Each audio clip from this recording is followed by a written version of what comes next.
just everybody is in. Yay! And you all move back. That's our audience. We are live. Please stop moving backwards. Oh, wow. It sounds weird, sorry, but our in-person audience is moving backwards a little bit. All right, good evening, everyone. Thank you so much for your patience and thank you for joining us this evening. It is the second Thursday of the month, and we are here again on Couch Combos. And tonight we are speaking to two incredible leaders. But first, please remember that every second Thursday we get together on this platform for African leaders to come and share their wisdom, their stories, and achievements. And having said that, a very warm welcome to our in-person audience that we're moving things around. Yes? Woo! And thank you so much for our online viewers that are joining us. Thank you for your patience as we were battling some technological issues. Clearly, that is something to work on. But back to you, ladies. Thank you so much for joining me. Thank you for having us. Yeah, so tonight we are talking about building a long, well-established career. And in the era that we are in, it's not very common. It's a rare reality for people to stay with a particular employer for a very long time. So I want to take the opportunity to tell some of our audience members that are joining us about the two of you, because I think you both have done something that is incredible, and you'll see why when I share some of the stats. So for the benefit of everyone that's joining us online, I'd like to share a little bit about our two amazing guests. Let me start with Bonnie Pequeno. So Bonnie is a learning and development specialist and change specialist in the retail sector. And she's involved in designing and implementing learning and development frameworks as well as initiatives.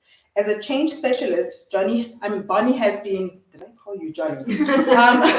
Bonnie has been instrumental in making sure that she's driving adoption, utilization, and proficiency of digital transformation solutions and projects. Modiegi is a strategic thinker, a tactical decision maker, and a problem solver who is skilled at de-escalating situations before they get to the pinnacle. And this has helped you to drive positive change. And these skills also enabled Modiegi to successfully implement the Popia project within her organization. And as a result of her exemplary leadership, Modiegi has been awarded with 2 awards. In 2018, she was awarded Leader of the Year, and in 2021, Employee of the Year. So ladies, welcome. What a delight to have you. I was listening to all the chuckles that were happening pre this, and I was just like, yeah, this is the kind of vibe we're going for. Yeah, so I'm going to sound like a little bit of that Chappies chewing gum. Do you guys remember those? Did you know? Did you know? Yes. So as I was going through this, it's like, I'm going to sound like a Chappies did you know person, but it's good that I actually say this. So did you know that between the ages of 35 and 44, as well as 45 and 55, what happens is people generally stay, and this is respectively, stay with an employer 4.7 years, or 6.9 years, and yet both of you have been able to exceed that. And I'm just thinking, when you probably joined, you were in your 20s, right? Mm-hmm. The average 20 to 24-year-old only spends 1.2 years with the employer. So something to really think about. Mm-hmm. So maybe just to take it from the top and to take it all the way back, please tell us where it all started. What year did you join your employer? What was your initial role when you started? So over to you, Bonnie. Oh, thank you. Thanks, Amo. Thanks for having me. And hi to everyone online and in the audience. I started with my employer at the age of 25. So that was 2006, many years ago now, almost 20 years ago. Yeah. And my first role, I'm in the retail sector. I'm in, as you said, learning and development, change management. But I started as a store manager. Yay. And that was an amazing time in my life. I was still at university. I hadn't quite finished my studies yet. Yeah. And I was actually working for the university at that time. Oh. And So, and I had a boyfriend who was offered a job in a retail store.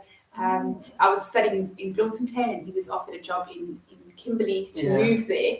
And they knew that he wouldn't move without me at the time, so they offered me a job too. And my dad was horrified because I had just spent 5 years studying. I'd done my honours in industrial psychology. I'd done a postgraduate diploma in language practice. He was like, "What are you doing going into store management?" Yes. I said, "Don't worry, Dad, I've got a plan." I did not have a plan. Yeah. But the plan, I think God had a plan. Yeah. And certainly that was the start of a great career. Yeah. What I can say for my industry is working in the store environment really is a great place to start because it has set the tone for my career in terms of employee engagement, a deep appreciation and understanding of our environment, an appreciation for our customer service. Yeah. So those were great foundations for me to start with, and so I'm really grateful that it all worked out that way. But that was my first job with my employer. Store manager. Stock takes not the greatest. Modiegi, what about you? What was that first job, and when did you join your employer? I must have way back. Oh, way before I joined my employer. Back into time. It was my first job. Before this one. Before I came here, let me start with articles. I think that's where my career started. Oh, okay, all right. I did my articles at the law clinic. So I've been in the public sector for a long time because that's where I did my articles. The law clinic, that's where I did my articles. And as for my current employer, I joined in 2005, just a year before you joined yours. 2005, it was in December. And I've been with them since then. Wow. Yeah, it's quite a while. Yeah, it is quite a while. Hey, so initially, what attracted you either to the sector, in your case, public sector, in your case, retail and wholesale retail? What attracted you to that sector, and specifically to your employer? To be honest with you, it was when I was studying, because I studied law. Yeah. My intention was never to be in the public sector. Oh, okay. I saw myself in the private sector. I come from the era of watching Ellie Law. Oh, so I saw myself climbing the corporate ladder in the private sector. That's what I saw myself doing. But as destiny would have it, after my articles, the first job that I could get was in the public sector. Okay. And I've been in the public sector since then, and I'm loving it. I believe that God directs your steps. You may have one plan, and He will have another plan that will be just as fulfilling, maybe even more fulfilling than what you initially thought your plan was going to be. And I think that's precisely it, because we see things at this level, but He sees things at a higher level. And so you have your own plan, but He's got a plan for your life as well. And what about you, Bonnie? What attracted you? I can really relate to what you're saying, because sometimes you're not attracted to the industry just pulls you in. Yeah. So, I think the retail bug definitely bit me. So I've been passionate about the customer service element of retail and what that means for us as far as employee engagement is concerned. So, like I said, my dad was horrified, but it turned quickly because I was offered a role quite quickly in our head office environment. The HR manager at the time found me in stores. So my line manager at the time had mentioned me, and so the opportunity, I think all part of the plan, and ended up in our head office environment. And so, that then was fulfilling what I'd studied, the dreams that I had. And it's interesting because I look at my career, and you say, almost 20 years with one employer. I've never been in the same job. The longest stint that I've had with my employer has been 4 years. Wow. And that included maternity leave. So, it's been about 3 years, 2 years at the most. Sometimes I say to people, I realize that you don't actually apply for a job because my employer has always provided opportunities for me. Yeah. And so that has been massively fulfilling in terms of my career, to have that opportunity. And I think it's possibly also because the employer is diverse, has scope. So, I mean, it's a different situation if you're working for perhaps something smaller or small startup. Yes. So, I have, that's a huge advantage. So, but that's been very fulfilling for me. And that's what I was thinking, that in both your cases, your employers have other options. So you're not necessarily stuck to say in your particular department. You can still use your skill elsewhere because it's a portable skill. And that's what helps versus working for a small company where, you get stuck at some point because you're thinking, where to now? Exactly. So you can actually go to other arms or other areas, other departments, so to speak. Yeah. Okay. So, what do you remember about the initial role? In your case, being the store manager, what is it that you liked? What is it that you didn't like? Were there people that you looked forward to seeing? What is it about maybe the culture or the organization that you liked back then? I'm talking now 2005. Sure. So you need to go all the way back. I don't remember what I had for breakfast yesterday. Okay, so I think what really has stood out for me that I'll always remember was that close team that we had. We were a small store. Yeah. We really banded together. We were in the middle of nowhere. Yeah. Not quite, but you know what I mean. So I remember that. I've got such wonderful memories of that time in stores, and it's helped me in my career to reflect back on that and have that empathy and just get it on quite a deep level when a lot of my career has dealt with employee engagement in stores, learning and development for our store environments, change management in our store environments. Like, that's what it's all about. That's what retail is all about. Yeah. So so that's I have very fond memories of, and I think I can remember some of the names going back in time. And you, Modiegi, was there anything particularly that you liked about your initial role, or maybe the culture, the organization at the time? What I remember at first, when I started, I was quite nervous. It was quite daunting because the role involved having to advise the head of the administration. So I was like quite nervous. Yeah. Because I needed to know what I'm talking about, because my advice had that needed to have that positive impact on the organization and also in the lives of the people that we serve.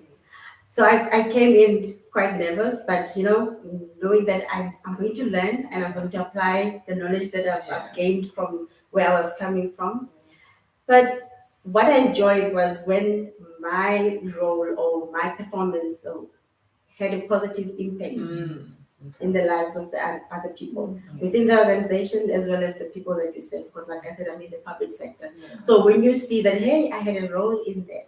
There's a success story somewhere, and I had a little bit of a role to play in that gave me fulfillment, and that sense of I've achieved something special, I like that, because Bonnie, you've also worked with people from across the organization, from graduates to employees, and then also seeing some of them graduate or get promoted rather into senior roles. And how does that feel, knowing that you've had a hand in that person's, life-altering moment? Yeah, absolutely. I mean, I think for me, that's what it's all about. That's why I studied what I studied.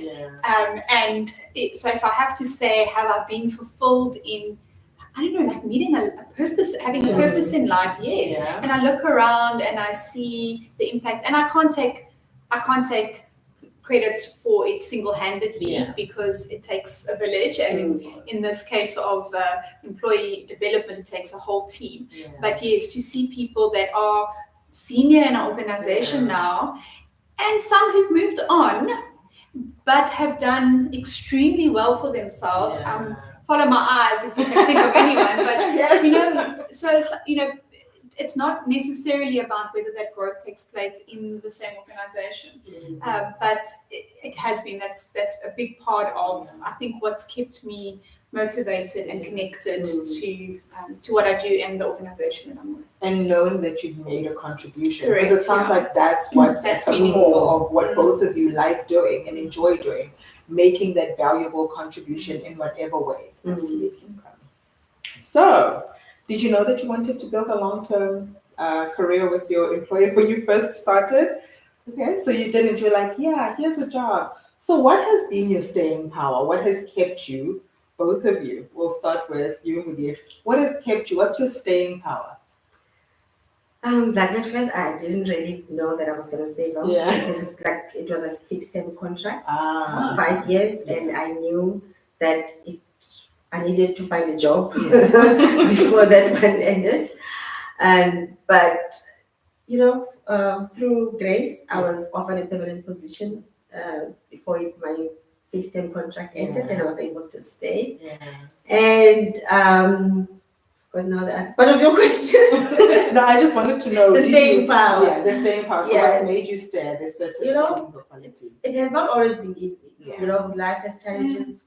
I mean, the industry also has challenges. You come across many challenges, but through prayer and the support of my family and even some of my colleagues, you draw that strength from other people who push you to soldier on and support you when you come across challenges. So that has been the support that I got from people, the support that I got from even just prayer, staying in that it centers you. Right. I like that you said people, because you spoke about it takes a village. And the truth is sometimes when we look at how successful we are, and success is different for everyone, but when we look at that, we tend to think, I've done it on my own. But we forget that there is a higher being, there's a God, but there's also a community. There's people on the ground that are helping you and supporting you and enabling you through, those difficult times when you feel like giving up and you're like, that's it, sitting in your car crying, and then you get up, you're like, I'm going in. Fix your crown. Yes, you fix your crown. Like, I'm going in. So So did you know that you wanted to stay with So yes, not as a store manager, but when I was introduced into our head office environment, and then I saw the opportunities. And so, I started out in our Johannesburg office, which is just a regional office. I was quickly asked to move here to Cape Town and moved, and then it became very obvious that there was huge amount of opportunity and potential for me for a long-term career. I saw it. I saw it happening around me. Some of my most influential and meaningful line managers and mentors and just people that I have learned so much from in the organization have all got long service as one of their characteristics or one of their, the things about them, something that's true about them. So I was surrounded by it. The organization I work for has a reputation for long service. For I think that reason, for the culture being a good culture, for the development opportunities being there, for the diversity of roles. So people do move around, but not that much, but the work's meaningful. And let's be honest, like if retail bites you, your hope is real. Very real. So I think there's a combination of things there, but certainly there was absolutely a time. And now when you talk about that support network, my support network says, why would you leave? Oh, wow. What a great, you have the best job. Yes. I get that from my support network a lot, which on those days when you're sitting in the car and your crowd is a little skew, that's sometimes the pep talk I need to I am in the right place, and now is maybe not a good time, but there's a lot still to embrace and enjoy. So. As with any relationship, or as with, in this case, working relationship, there will be challenges. Yes. It's not if, it's a matter of when, and it's how you weather them. And so, we saw that during COVID, there was the great resignation. Yeah. People were like, it's been great, I'm out. But not only that, there's options now for remote working. There's options to be a digital nomad and connect from anywhere and still add value, make money. But then there's also people who are quiet quitting, They just do the bare minimum. They've had it. They just want to come in, collect their check, and go about their business. And so, were there moments when you thought, "This is it. I'm calling it quits," because when I was looking at the stats, there's a State of the Global Workplace report that came out in 2023, and it said that 59% of the global workforce is quiet quitting.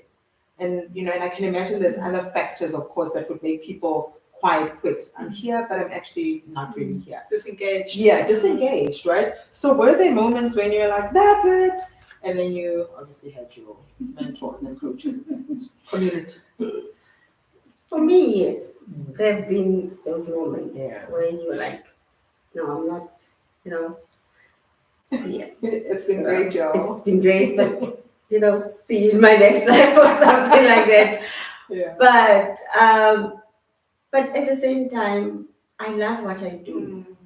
I like the positive impact it has on the people that we serve, and I also like the values of my organization because they strive to live the values, So there is a lot that keeps me going when those times, those challenging moments happen and you sitting in your car like, not today, but I love the environment and I love the job content. I enjoy what I do. And if you were to ask me, was there any other career that I would want to do? No, I don't have any regrets about my chosen career. It's fulfilling and I'm able to use it in the organization positively. So yeah. So we can't entice you to be a lawyer on TV, law and order. What is that? Not on TV. Just in real life. Yeah. To make real impact. Yeah. Okay, on the ground. All right. And did you ever think? Yeah, absolutely. Okay, let's not beat around the bush. No, I have, and also I've been through a near escape retrenchment when we restructured and we were all issued Section 189. So there was a time when my career could have come to an abrupt end. So I did, a lot of people did leave. And so I was fortunate that an opportunity came up. It gave me a chance to pivot my career quite significantly out of quite traditional HR generalist into change management, which I hadn't explored before. At least I thought I hadn't, but a lot of the skills I had were quite transferable. But so that was a scary time. And then to be honest, I think at life stages you take stock and you think about. I have thought about. So now what? And where to from here? So. Interestingly, the project that I was given when I was a store manager by the HR manager to keep me busy while she sorted things out to move me to our head office environment. She asked me to do a project on labor turnover of store managers in that brand at the time, and because there was quite a big drain, there was quite a high labor turnover. It was over 45% at the time.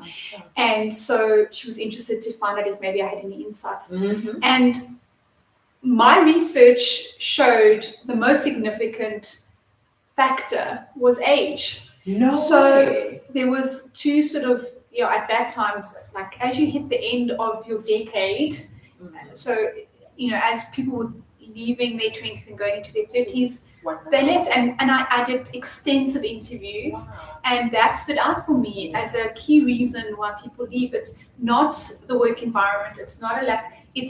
I'm taking stock of my life, and I'm trying to figure out what am I doing with my life.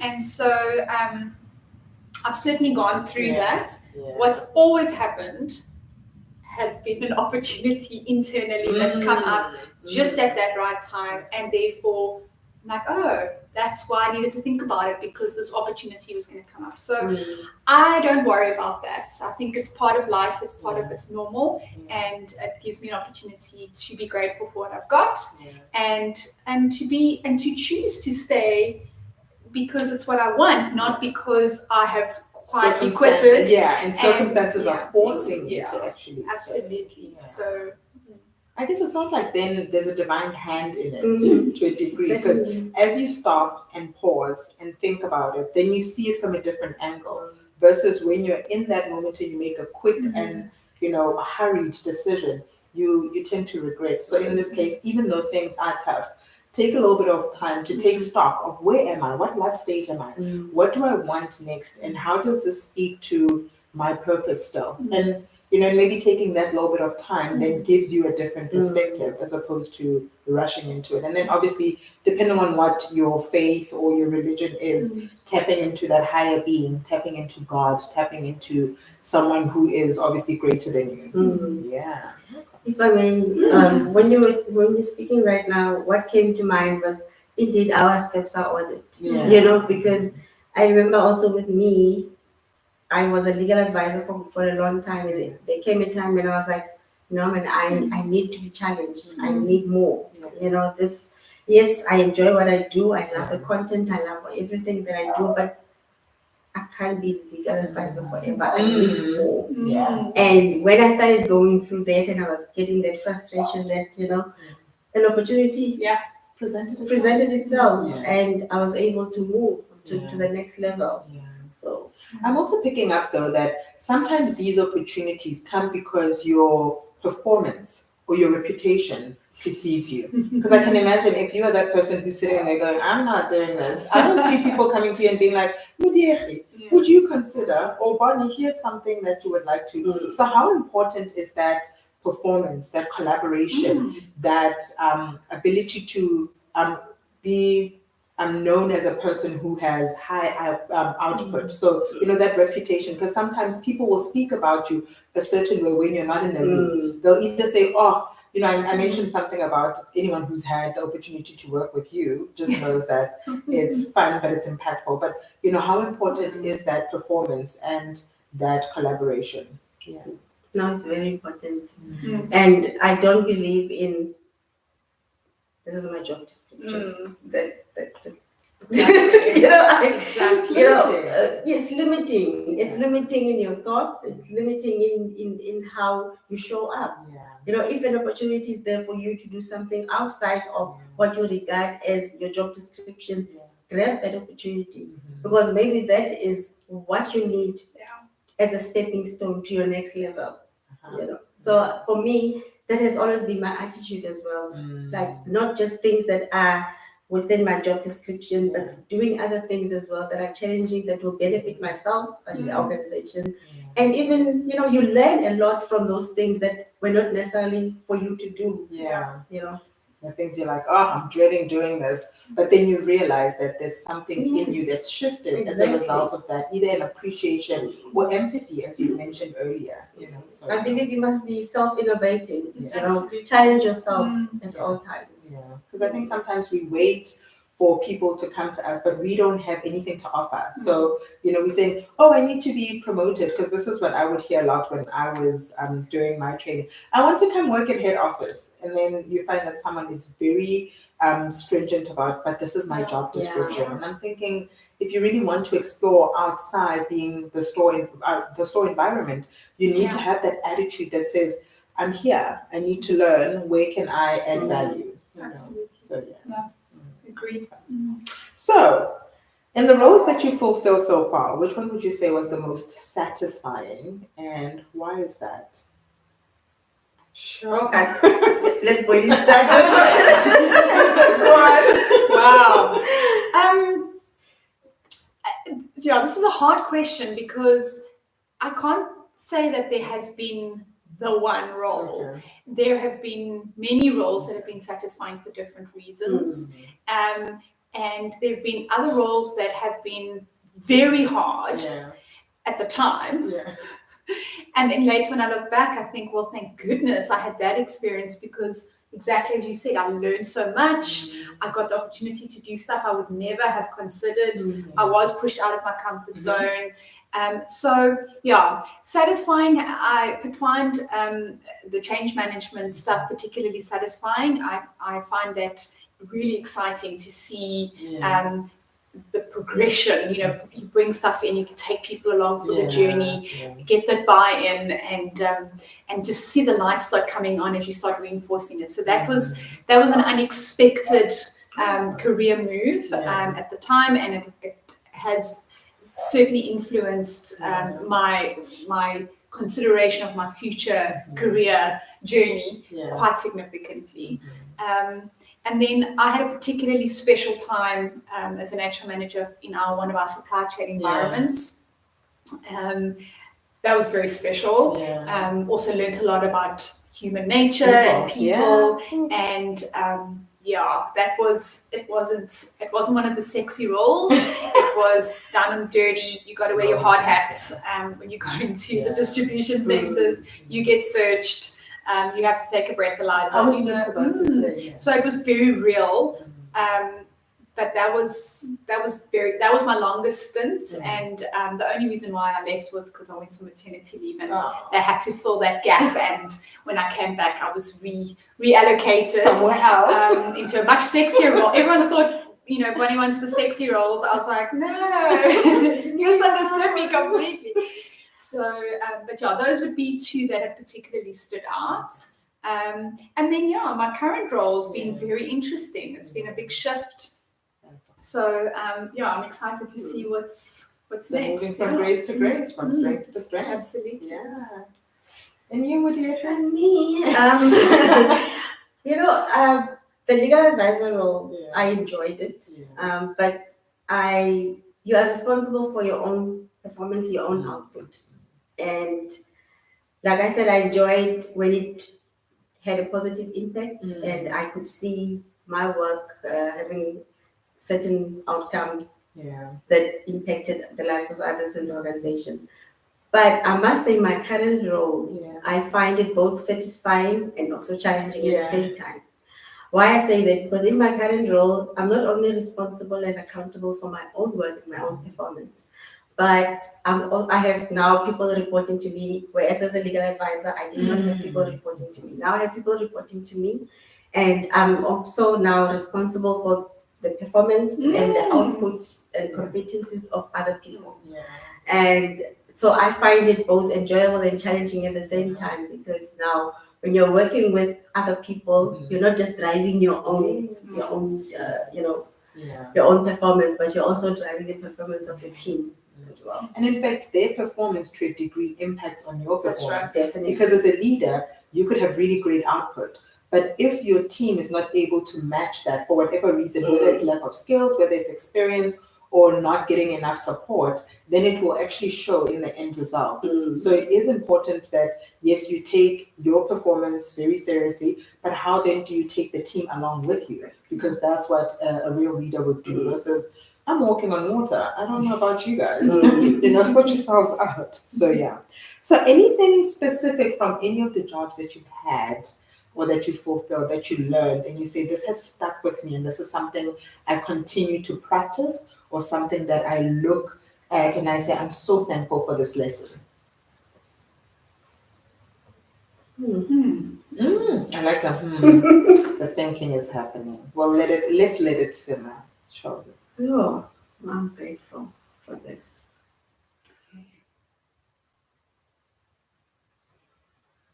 So for me, my biggest development area is probably talking less.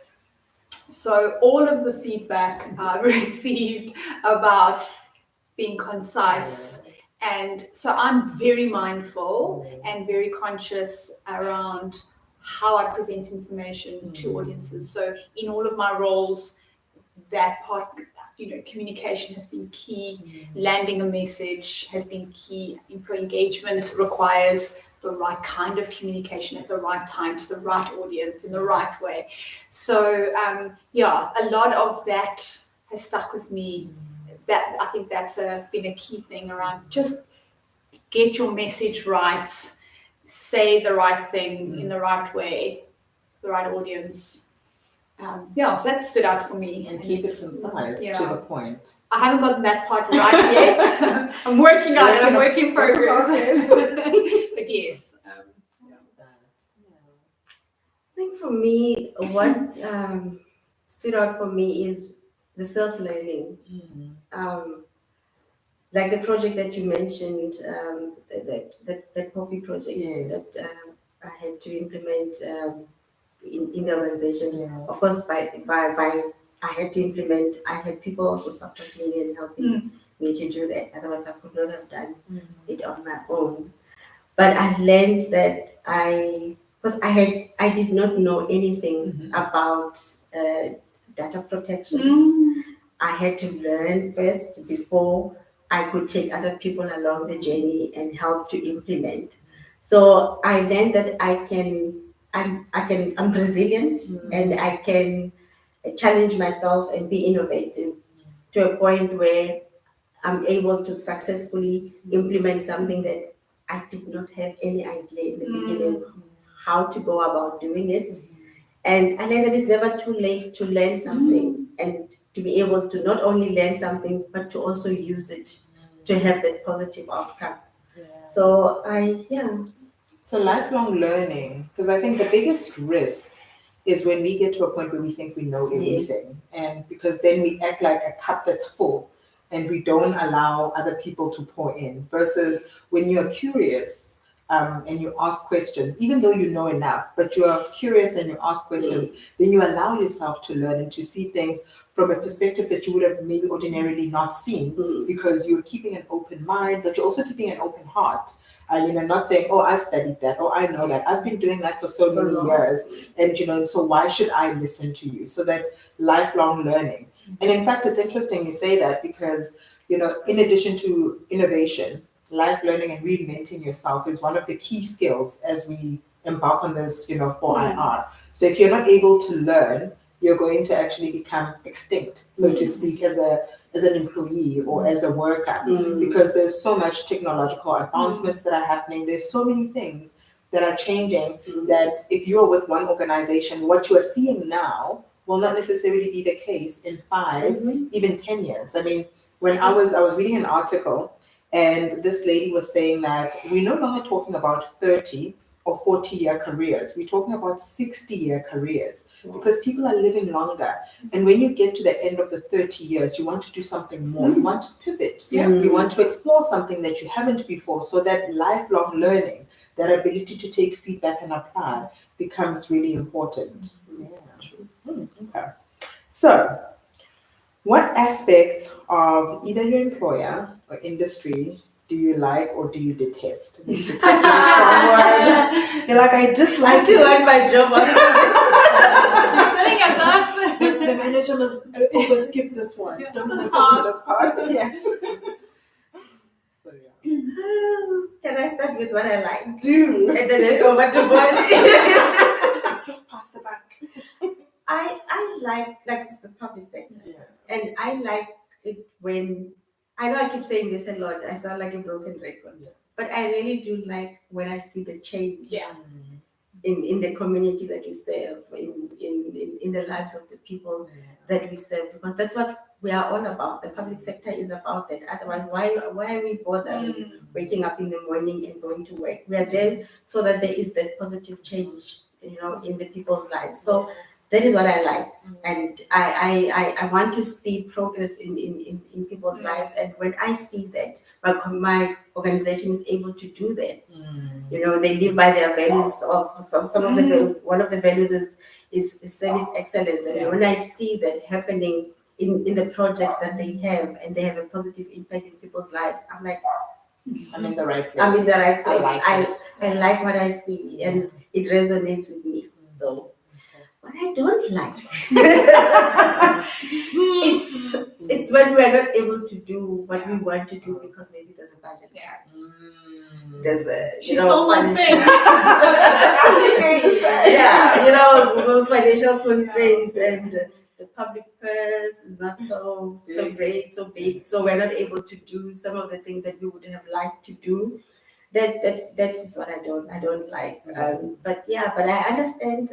It's tough times, not just for us as individuals, but for a lot of people.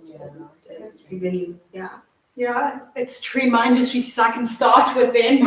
Absolutely, that's the frustration of it's the bureaucracy. I mean, we're a large organization. There's many layers of approval and authority, and sometimes you just think we could just do this, just try, and we've got great plans, and the budget gets cut, and so much for that. So that's not my fun part, but it has taught me what you said as well, that resilience to pick yourself up, keep going, and find innovative ways to come up with other solutions. So, and I think that leads into what I love is this is a great time to be in retail. It really is. It's super exciting. Digital transformation, e-commerce has grown. It's incredible. It's tough in the South African environment or economy, but that's also something to be, in a weird way, excited about, because it challenges us to do the right thing. It challenges us to work smarter, work faster. Really consider our customer and our customers' needs. Those are our values, by the way. And it's just, when I think about it, that is what it's all about. So I do enjoy that part of the hustle of retail. When that hustle is constrained, it's frustrating. That's not my favorite part. You're speaking about hustle, and I'm thinking about pace and the pace of change in the organization. How do you both deal with that? Is change happening fairly quickly, or is it something that takes a bit of time, taking into account the bureaucracy that you mentioned, and needing to be creative and innovative, and yet still keep service excellence or customer service at the core? I mean, I wonder whether the pace of change has increased or stayed the same, because I feel like it's insane at the moment. It's literally changing month on month. But I wonder whether the pace was quite hectic when I was younger, but because I was younger, I was more open to change, and maybe I'm getting old and I'm slowing down a bit. So I actually don't know. I do think that the pace of change is it's rapid, and this is this VUCA world we live in. You've got to keep up. I told someone about VUCA the other day. She said, like the bike. And I thought, what a great analogy, because that's what it feels like. We're on these little VUCA scooters in this VUCA world, and it is, you got to dodge the trucks and the traffic, and watch out for the stop signs. The robots don't work, it's load shedding, so I love that analogy now, and I've never forgotten. That's how I describe it. I think I'm going to steal that. I'm going to borrow it. I'm not stealing, I'll borrow it. You are welcome to borrow it. Okay. So, you did both speak about what you didn't like, the budget, because I was like, did they escape the question? No. So I think in finality, would you say you have accomplished what you'd set out for yourself? So if you think about the goals and what you wanted to achieve up to this point in your career, would you say you have achieved that? I don't think that's a fair question. Because you know what? Because we're not retiring. It's a journey, but I don't think I'm at the destination yet. I agree with you. But along the journey, there've been certain milestones that I have been able to fulfill or to reach. But I'm still getting there to where ultimately I think the destination is. But what that looks like, I'm not too sure. But there's certainly been moments of fulfillment, but I can still do more.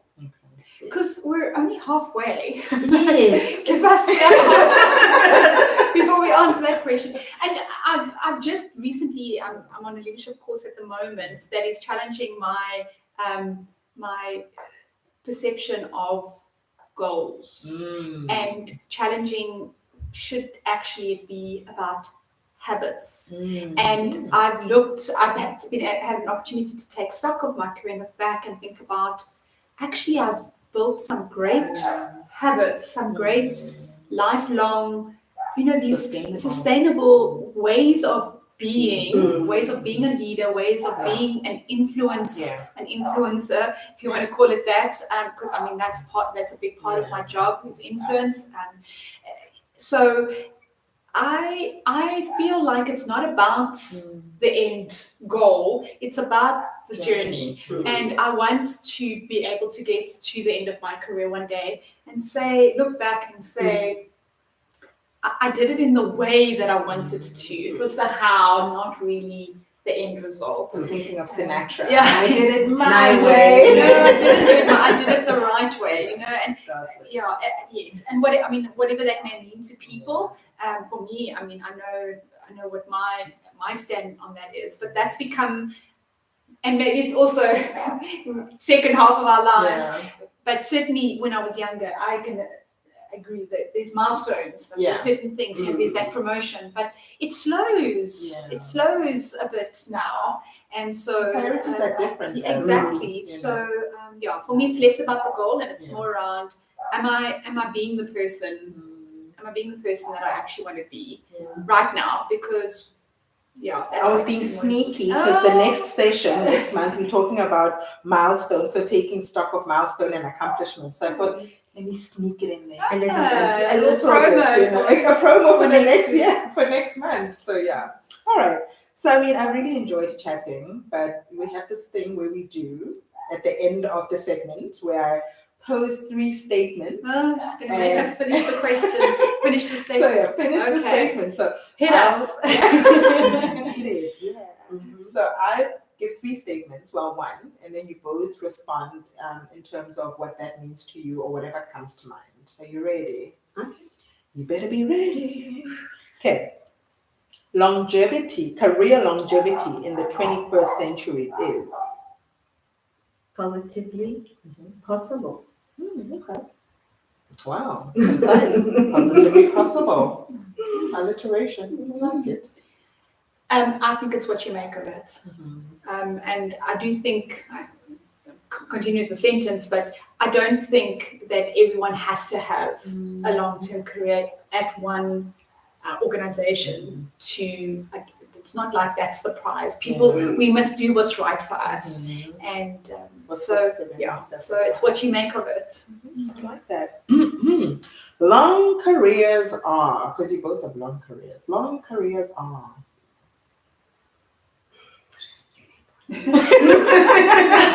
Long careers are completely your choice. It's completely up to you. Again, it's what you make of it. And I don't think that anyone sitting out there, millennial or Gen Y, Z, I've lose the numbers, wherever you are at, I don't think that you need to feel bad if you haven't achieved it. And I also don't think that any of us who have long-term careers should be prized higher than anyone who hasn't. So it's your choice. It's a choice. And for me, I think to enjoy it, be open to change. Be adaptable. Challenge yourself so that you are making that positive contribution if you are going to stay for a long time. Because if you are not going to change, because change will come. Change will come, and when it comes, you must be willing to accept it and embrace it with your imperfections, but embrace it, because if you don't, then you'll be frustrated if you are staying in that job for a long time. Be willing to change with the change, if there's such a term. Change with the change. Change with the change. Okay, and finally, my job keeps me. One word. Fulfilled. Okay. My job keeps me interested. On that interested and fulfilled note, where can people get hold of you? What are your different platforms if people would like to connect, if they would like to continue the conversation? Maybe they have a question, they've just come across a roadblock and they're thinking, I remember, Bonnie or Modiegi shared something. Please tell us where we can get hold of you, where we can connect. I'm on LinkedIn. As who? Modiegi, Mshweshwe. Yes, not Mshweshwe. Mshweshwe without the O. Exactly. Mshweshwe. Mshweshwe. Mshweshwe. All right. And I'm also on LinkedIn, by Pequeno. You should find me there. I don't have any other handles anywhere. That we know of. Yeah, okay. Ladies, thank you so much. Thank you. This has been very delightful. I've enjoyed chatting to you, and I can't wait to see what happens in 2025 for both of you. Me too. Thank you. Thank you for having us. Yeah, and so to our online viewers who are joining us, thank you so much for joining us. We are looking forward to having you with us again next month. There is a slight change in terms of next month's couch convo. It's happening on a Wednesday, not a Thursday, but please keep your eye on the different platforms where we will be sharing. I am looking forward to speaking to two incredible leaders who will be sharing about accomplishments and milestone and why it's important for us to take stock. Because I think sometimes we accomplish certain things, whether personally or professionally, but we don't stop enough to give ourselves a pat on the back. So thank you so much for joining us. And then finally, every second Thursday, 7 p.m., be sure to be on the lookout for us coming straight from this couch to you. Ke a leboha ma Afrika. Good night. Yeah. Thank you, ladies. Thank you. Thank you, online viewers. Looking forward to all your comments. And there we go.